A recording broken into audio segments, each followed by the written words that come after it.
सज्जनों, नारद जी कहते हैं कि संत और भगवान में भेद नहीं है। अच्छा, आप लोग यह बताइए कि संत कृपा बड़ी होती है या भगवत कृपा बड़ी होती है? बताइए सज्जनों, संत कृपा भगवत कृपा से बड़ी होती है और नारद जी इसका प्रमाण है। सज्जनों, पूर्व जन्म में नारद जी एक दासी के पुत्र थे। जब नारद जी का जन्म हुआ तो उनके पिताजी की मृत्यु हो गई। नारद जी ने अपने पिताजी का दर्शन नहीं किया था और नारद जी की माँ उन्हें संतों के आश्रम में लेकर गई और वहाँ संतों से जाकर के कहा कि महाराज, मुझे गाय का दूध निकालना आता है, सेवा करनी आती है, कृपया आप मुझे इस आश्रम में आश्रय दे दें। संतों ने वहाँ पे उनकी माँ को आश्रय दे दिया और अब नारद जी का वहीं पे लालन पालन हो रहा है। नारद जी की कुछ समय बाद नारद जी की माँ भी उन्हें छोड़कर चली गई और माँ के जाने के बाद नारद जी बहुत रोए। लेकिन सज्जनों, क्या आपको पता है कि नारद जी की एक आंख से तो ठंडे आंसू निकले और दूसरी आंख से गर्म आंसू निकले? ऐसा क्यों हो रहा है? क्योंकि ठंडे आंसू तब निकलते हैं जब हम खुशी में रोते हैं और गर्म आंसू तब निकलते हैं जब हम दुख में होकर रोते हैं। तो नारद जी के ठंडे आंसू इसलिए निकले क्योंकि अब वह सोच रहे थे कि अब मुझे वन में जाने से कोई नहीं रोक सकता, और गर्म आंसू इसलिए निकले कि माँ की मृत्यु हो गई।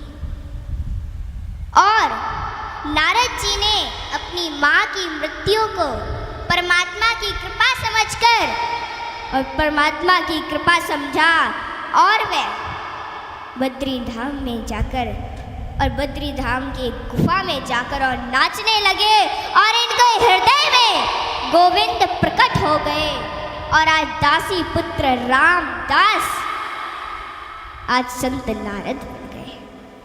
ये किसकी कृपा है? ये संतों की कृपा है।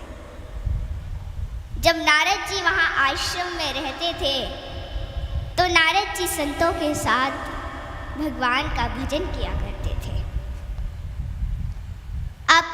आप लोगों को तो यह पता होगा कि मीरा जी जब वृंदावन आई और वृंदावन आने से पहले जब राणा जी ने और लोगों ने उनसे पूछा कि तुम्हें क्या मिला संत बनकर, तुम्हारे पास सब कुछ था, हाँ, क्या मिला तुम्हें संत बनकर, तुम क्यों संत बन गई?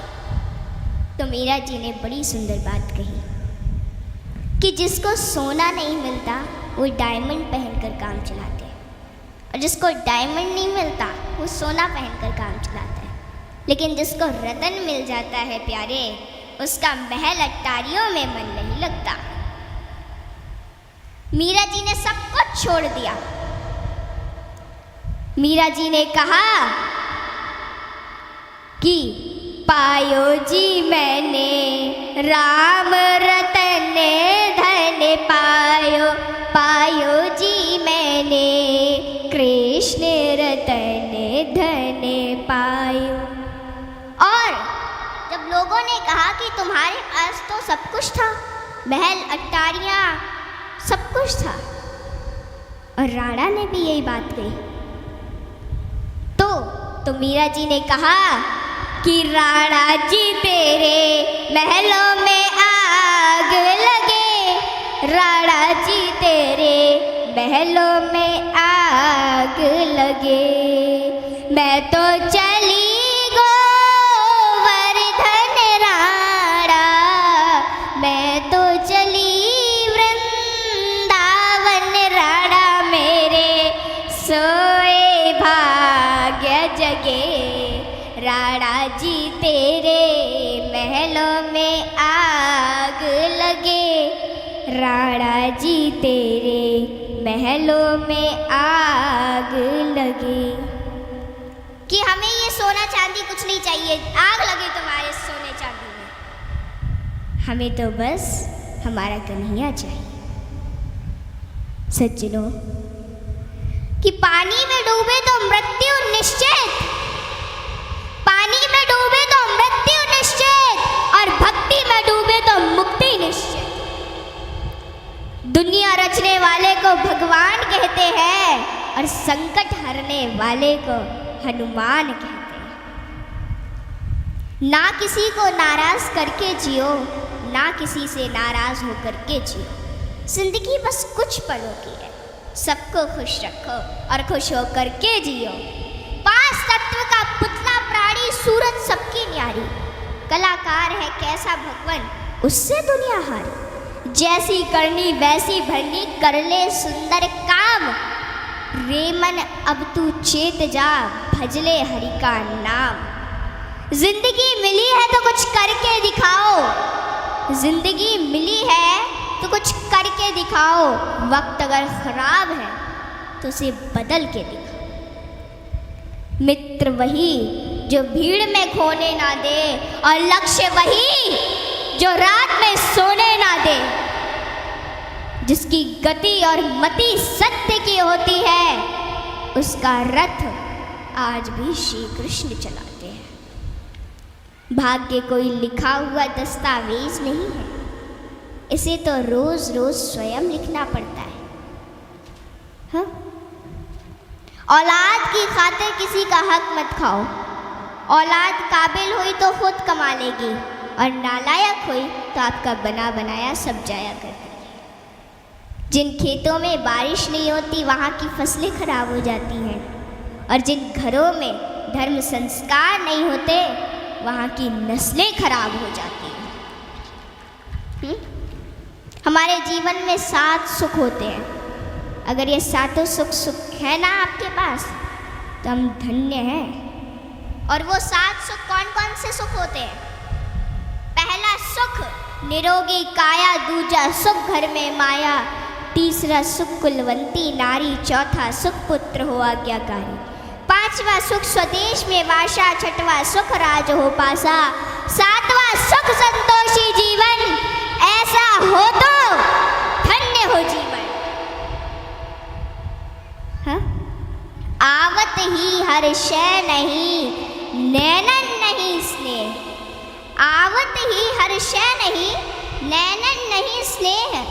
तुलसी तहा न जाइए कंचन वर्षे में।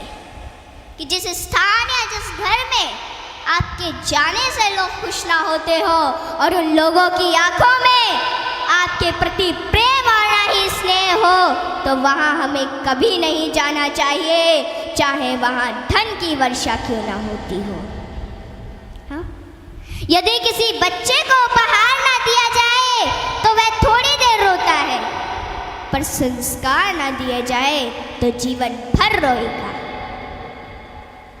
शिक्षा कहीं से भी प्राप्त की जा सकती है, लेकिन संस्कार हमेशा घर से ही मिलते हैं। कुदरत यानी भगवान ने हमें आनंद ही आनंद दिया है, दुख तो हमारी खोज है। तीर को आगे छोड़ने से पहले पीछे खींचना पड़ता है। ठीक उसी प्रकार अच्छे दिनों के लिए बुरे दिनों से लड़ना पड़ता है। गति के लिए चरण और प्रगति के लिए आचरण बहुत जरूरी है। रिश्ता गहरा हो ना हो, परंतु भरोसा गहरा होना चाहिए, क्योंकि गुरु श्रेष्ठ वही जिसकी प्रेरणा से किसी का चरित्र बदल जाए, और मित्र श्रेष्ठ वही जिसकी संगत से रंगत बदल जाए। भरोसा सब पर कीजिए, लेकिन संभल कर, क्योंकि कभी कभी खुद के दांत ही जीभ को काट लेते हैं। इत्र मित्र चित्र और चरित्र किसी की पहचान के मोहताज नहीं, यह चारों तो अपना परिचय स्वयं देते हैं। जीवन में जो कुछ भी करो पूर्ण समर्पण के साथ करो। प्रेम करो तो मीरा की तरह, भक्ति करो तो हनुमान की तरह, प्रतीक्षा करो तो शबरी की तरह, शिष्य बनो तो अर्जुन के समान। और मित्र बनो तो स्वयं कृष्ण के समान। आर्थिक स्थिति कैसी भी हो, खुश रहने के लिए मानसिक स्थिति का मजबूत होना जरूरी है। रावण जब मृत्यु शैया पर था